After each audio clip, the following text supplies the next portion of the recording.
সকালবেলা উঠে একদম মুখ টুক ধুয়ে নিয়ে খেয়ে নিয়েছিলাম তাড়াতাড়ি করে, তারপরে একটু স্নান করে নিয়েছিলাম ভালো করে, তারপর পড়তে বসে গেছিলাম।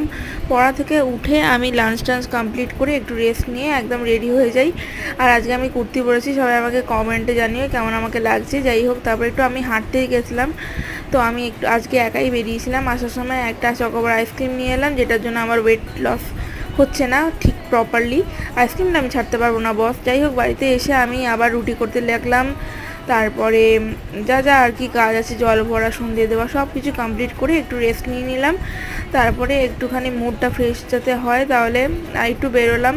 একদম বাইরে কি ঠান্ডা হাওয়া ছিল আর বিদ্যুৎ চমকাচ্ছিল, একটুখানি ঘুরে টুরে এলাম। তারপরে এসে বাড়িতে এসে ফ্রেশ ট্রেশ হয়ে নিয়ে চাটা খেয়ে আবার পড়তে বসে গেলাম। একটু পড়া হয়ে যাওয়ার পরে ডিনারটা কমপ্লিট করলাম। আর আজকের ব্লগটা এখানেই শেষ করলাম। টাটা।